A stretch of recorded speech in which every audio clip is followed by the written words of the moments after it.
Hello and a warm welcome back to the Pitchside podcast. I'm your host, the HOD of the PSP. Like, share, comment on the YouTube version of this and subscribe to the YouTube channel.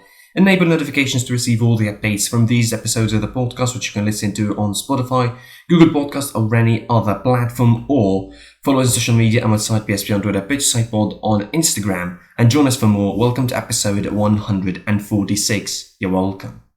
This episode's had an easy, road to start with, and we're going to be talking, of course, about the Champions League semi-final, and now we know both sides of the final. It will be an all-English affair, which is in the back of my mind screams, please God, not another boring one like Tottenham vs Liverpool, but that won't matter for now. We won't think about it, because we will talk about Chelsea beating Real Madrid 2-0 in the second leg to join Man City in the other semi-final. Of course, it was a big game. But I think the first thing I want to talk about, as much as I want to make or give credit to Chelsea for their win, I really want to start with Zidane and Real Madrid. The first thing you see, obviously, if you didn't watch the game, following just the stats and all of that, you would see that Real Madrid had more possession. You would see them having 67% of possession over the game. And you might say, maybe they were unlucky, maybe they created opportunities and the goalkeeper was brilliant or the defending was brilliant. But it wasn't any of that. It was the most massive possession I ever saw Real Madrid have this season. And again, I want to start with Zidane because there's a lot to talk about for Real Madrid, as much as there is loads to talk about for Chelsea. He started, listen, we blame Pep Guardiola for overthinking in the big matches for the Champions League games, and we blamed him for it for like 6 or 7 years in a row now. How about that from Zidane yesterday? The philosophizing that he did, the exaggeration that he did, the overthinking properly that he did yesterday in choosing the starting lineup, in choosing the system that we would play with. You spent the better part of 3 to 4 months now, since the turn of the year, building this new 3 in the back with the same players, and you played it without Ramos for the most part, who's been injured, and you played it with Mendy being the third of the 3, and playing with Vinicius on the left hand side, relying on him, on his speed and on his incisive runs, because he doesn't play crosses, and you rely on Vasquez from the other side for the most part before he got injured, because he provides you with the crosses you need from one side. So you had the balance, and you had a good midfield trio, or at least it was until the couple of Chelsea games, really. And then you had someone like Karim Benzema who can bounce off of those and move. You come into the most crucial game of the season for Real Madrid, considering how the season have been going for them, and you choose to play Eder Militao as a right back. You play Nacho as a left back, almost. You chose the worst time to introduce Hazard to the starting lineup, the worst time to play Ramos back into the starting lineup after a long injury layoff. Like, it wasn't a short injury layoff; it was like 2 months of time away from the pitch for Ramos, and he plays yesterday, and he's part of the problem. Like, seriously, Zinedine Zidane had the worst tactical game yesterday. Yes, last week, I said that this was the worst managed game for Zidane all season.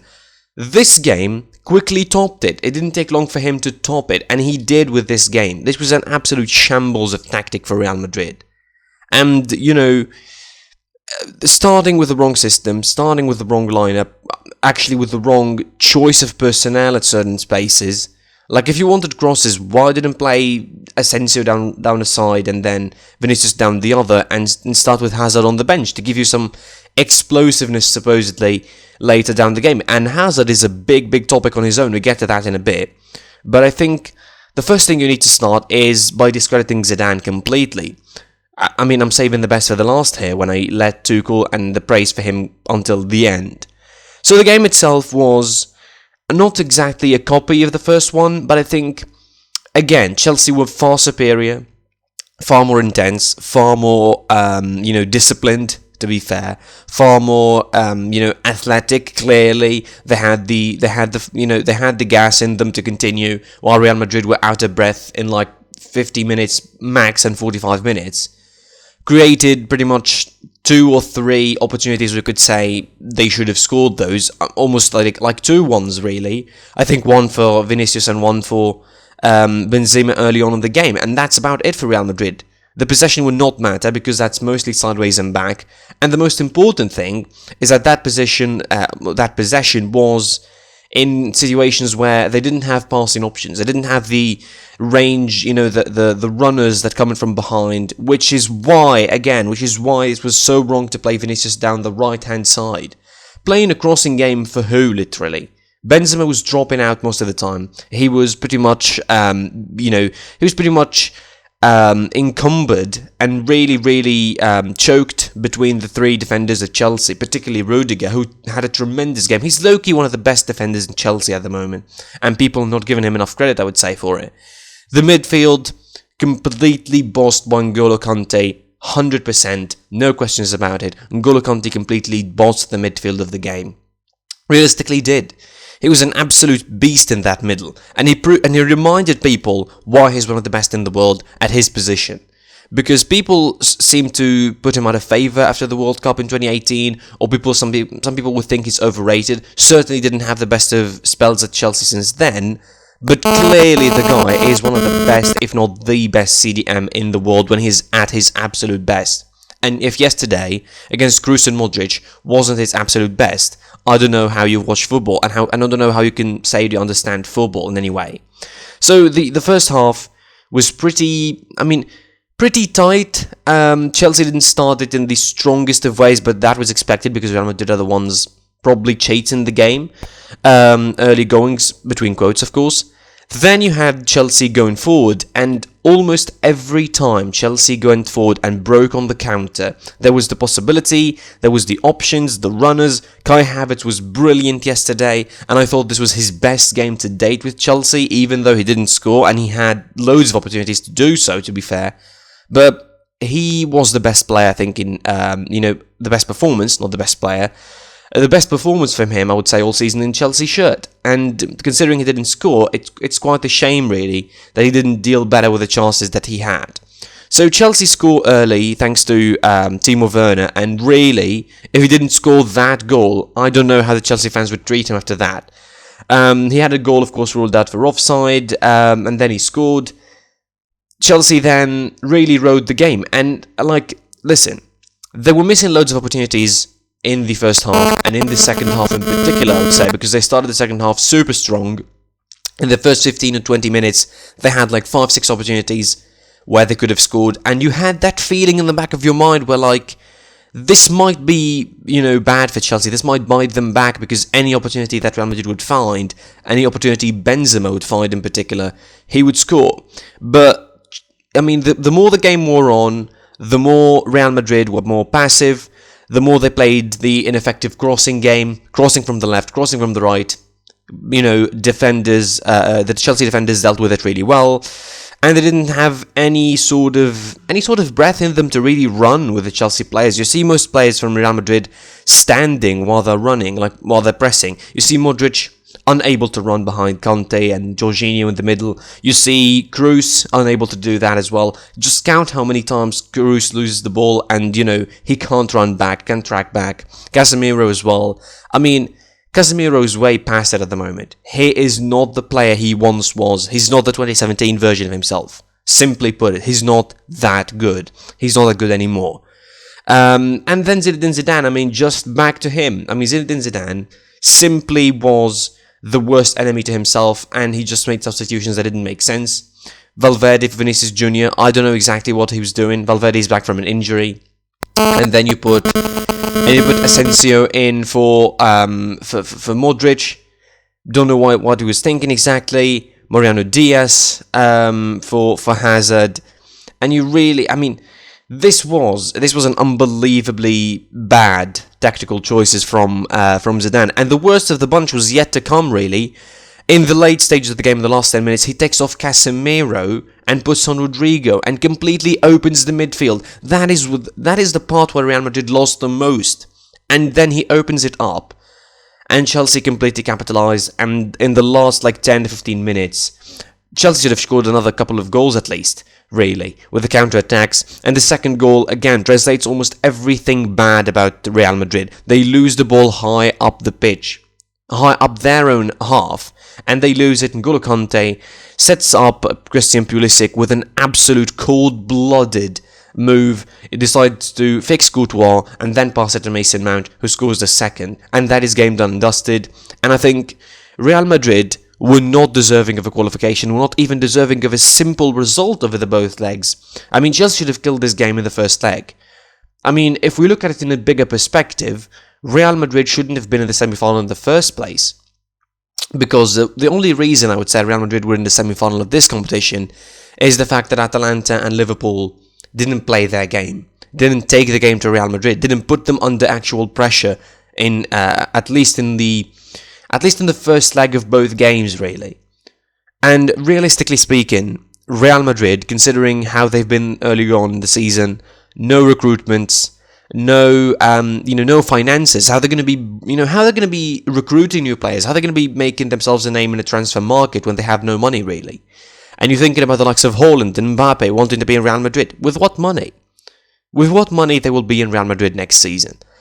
I mean, now let's get to the victors. Let's heap the praise on the victors now, and I think Thomas Tuchel, just like Zidane had his worst game of the season in terms of tactics, I think Tuchel had the best one.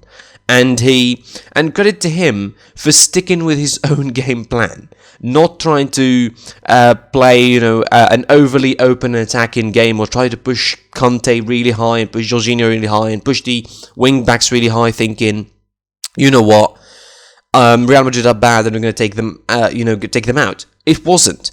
They were sitting deep. They were defending well, they were tightening the spaces, they were well disciplined, again, well drilled, and absolutely tremendous, intense, in the pressure. I mean, the squad that they have, of course, the depth of the squad helps, really. The bench, the options that he has on the bench to get Pulisic and Hakim Ziyech and Reece James and all of those guys onto the pitch, it was tremendous. And expect them to get stronger, by the way, because expect them to buy more players next season, and this will be probably one of the best squads in Europe by next season, when they gel together and they mesh together and they start really finding their own harmony and own accord, and they really start understanding each other. It will be one of the strongest squads in Europe. So, they were really intense, they were really brilliant. Couple of shout-outs, of course, to some players. Kai Havertz, again. This is the first time I really see the physical side of Kai Havertz. I mean, he's quite tall, really. He has quite the presence, but definitely the way he plays and the position he plays doesn't exactly scream physical player or hold up the ball kind of player. But he did it well. He tussled with Ramos quite well, and he won a couple of duels with him, so that is quite nice in you in your career to win something with Ramos. So he was really good. I think he was low-key maybe the second best player behind Conte on the day. He missed a couple of chances. He missed properly a hat-trick for himself. The goal was from a chip that he went on crossbar from him. Then he missed a couple of chances in the second half, like proper head-to-head, one-on-one situations with Courtois, where Courtois saved it, or should I say, Havertz more or less missed it. Again, shout out to all the Chelsea players, well disciplined, well drilled, never changed their tactics. Thomas Tuchel sticking to his strength rather than looking for the weaknesses of Real Madrid.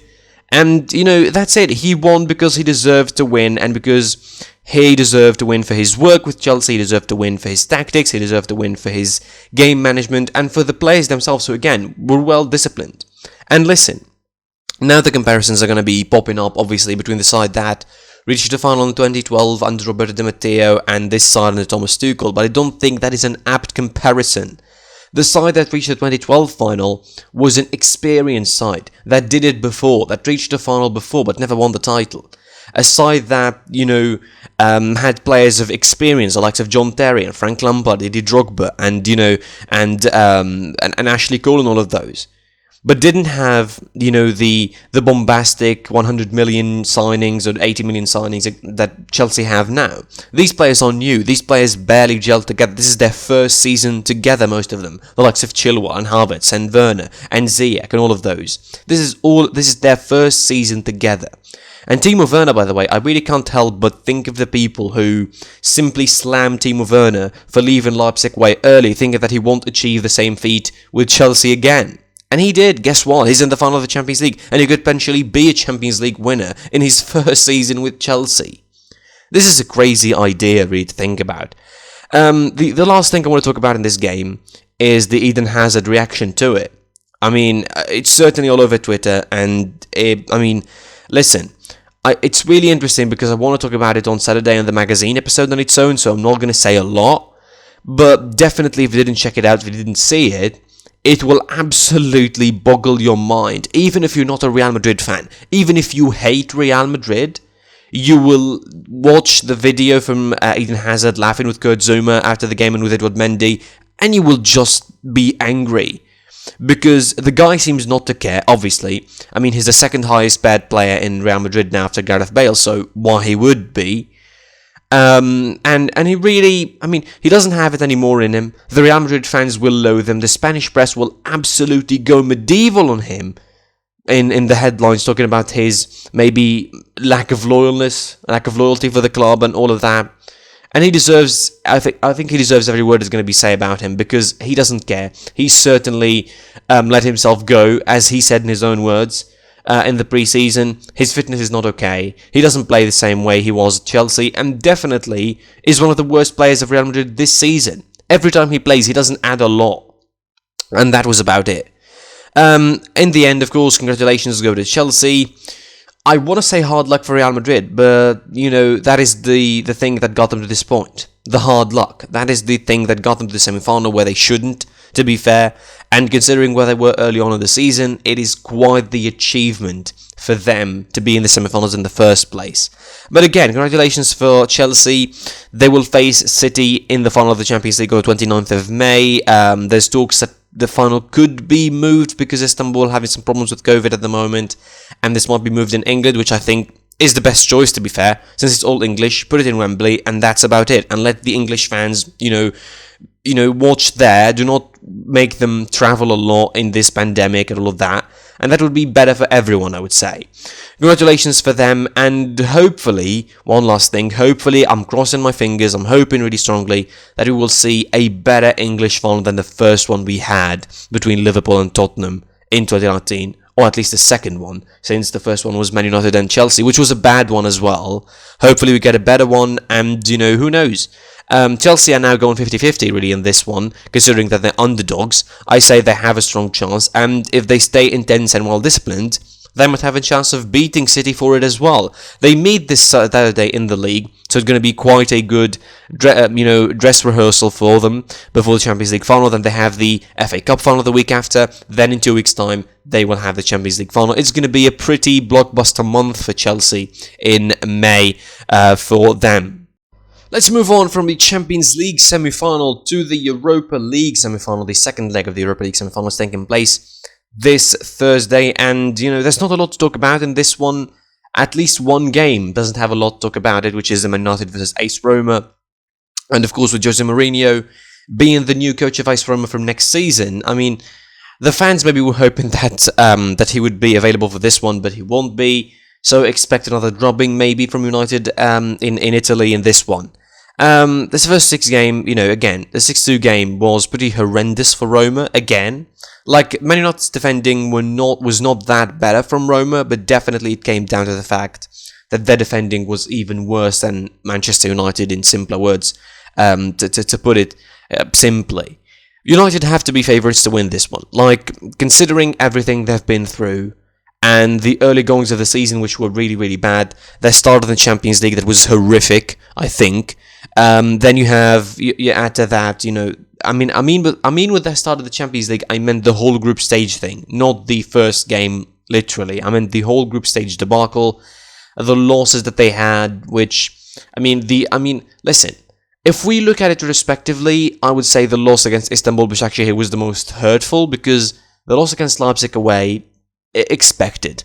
Leipzig are a good side at the moment. The loss to PSG, expected again. But the loss to Istanbul Başakşehir was absolutely horrendous. And the fact is, United shot themselves in the foot there in the Champions League. The Europa League, they went through it pretty easily. Didn't have too much trouble dealing with the opponents that they had. Certainly not with Granada. They faced Sociedad. They faced, They faced Real, Granada, and now they're facing Roma in the semi-finals. And I mean, they went through all of those opponents pretty easily without too much effort. And now I think it's time for them to. They should be taking Villarreal and Arsenal seriously. Both of those sides. They should be taking Villarreal and Arsenal seriously. And I would say Villarreal even more than Arsenal because they are a better side, I would say, and more consistent side.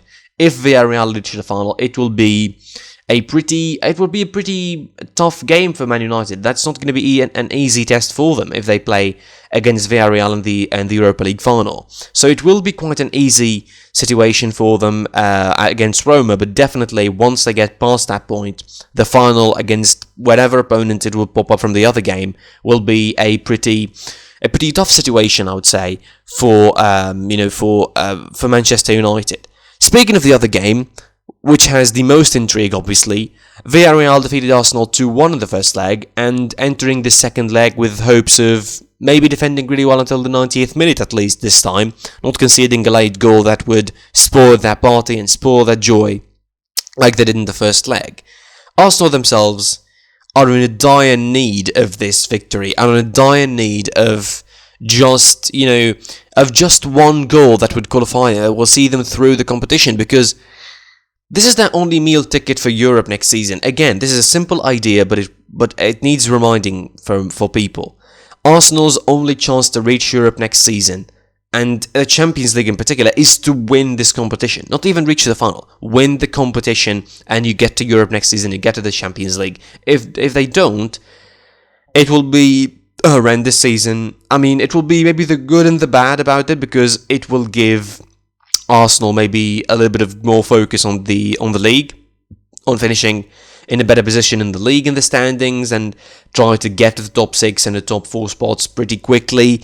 But definitely, they will need to focus on this game. They will put, I think, all of their focus on this game. This will be the game of the season, I think, for Arteta in the second leg.